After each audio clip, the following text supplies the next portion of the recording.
The forest was dense near the old logging road. It had always felt different from other woods, darker, quieter, and alive in a way that unsettled even the most seasoned hikers. The black pines grew tall and close together, their branches knotted like ancient skeletal fingers clawing at the sky. No birds sang here. No wind whistled through the canopy. Just the steady, damp pressure of silence. But we had to go in. We'd come looking for the old cabin. My brother, Ethan, had spent years rambling about this place, a relic of our childhood adventures, a long-abandoned structure deep in the woods where we came to play. It was supposed to be a quick trip, a walk through the forest, a little nostalgia, and then back to the city by nightfall. We brought nothing but hiking gear and a map. Our phones didn't work once we passed the tree line. That should have been our first clue. The hike was easy at first, though the air felt colder with every step. The pine needles were thick underfoot, dead and dark brown, muffling our steps. Ethan had insisted we take the old trail leading to the cabin, and I followed him, even though my gut twisted the deeper we went. The air felt wrong. Not cold enough to make me shiver, but enough that the muscles in my back kept clenching. "That's it, just up this ridge," Ethan said, pushing his hand through the rough bark of a tree. His voice sounded normal, but it felt far away, as if the forest were swallowing us whole. I looked up through the canopy. The light was dim here, even though it was midday. The black pines stood like sentinels, blocking out most of the sky. Then I saw something between the trees, a shape. For just a flicker of a second, but long enough. Dark, humanoid, crouched low. I froze. My heart was pumping fast, but I said nothing. I forced myself to dismiss it as a trick of light and shadow. "You okay?" Ethan asked. Yeah, I said, and we kept walking. When we came to the ridge, the old cabin came into view.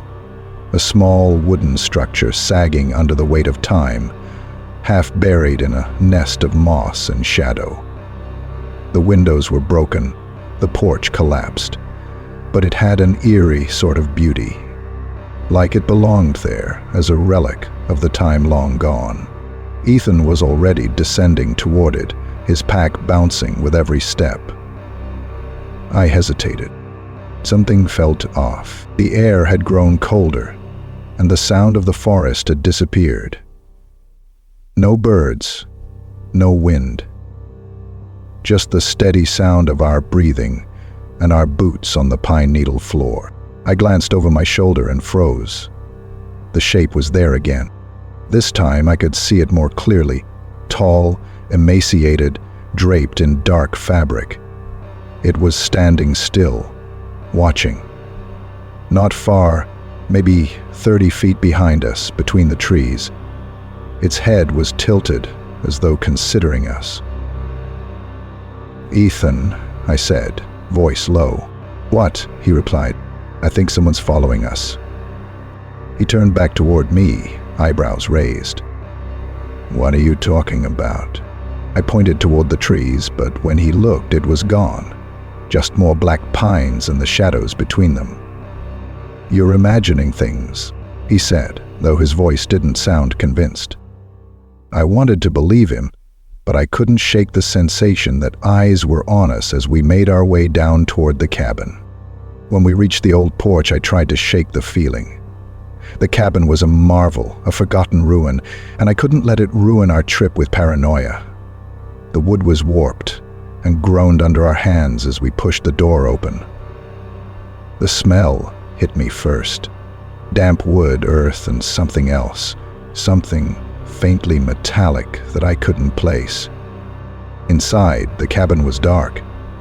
Ethan shone his flashlight on the old dust-covered furniture and the shattered stone fireplace. The walls were covered in old photographs, yellowed with age, depicting men, women, and children standing on this very porch, smiling stiffly, their faces half obscured by the shadows. The images felt wrong, out of place. They made me shiver. "What do you think happened here?" I asked, my voice shaky. "Old cabin, old people, probably just rotting memories," Ethan replied, his voice casual as he rifled through a shelf. He was searching for relics of our childhood, but I couldn't shake the feeling that we weren't alone. The air in the cabin was heavier, clinging to my skin. I tried to ignore it, but then I heard it. A distant scraping sound, just outside the door. Footsteps, not random, not leaves shifting. These were deliberate and slow. I froze. Ethan didn't hear, or if he did, he didn't mention it. I held my breath, straining, every nerve in my body on edge. There was a knock. It came from just outside the door. My entire body went rigid. I could feel my face go pale, the way cold sweat clung to the back of my neck. I looked at Ethan, who was still absorbed in a photograph of a smiling child with dark, hollow eyes. "Did you hear that?" I said, my voice sharp. "What?" Ethan asked, turning toward me. I stepped toward the door, pressing my hand against the warped wood. I could feel it, solid, cold. Another knock, louder this time, and then the sound of breathing. I stood still, hesitating at first. I yanked the door open before I could stop myself. There was nothing, just trees, the dim, shadowed light of midday breaking through the canopy. But my heart was pounding so hard I thought I would collapse. The sound had come from here. I could feel it in my bones.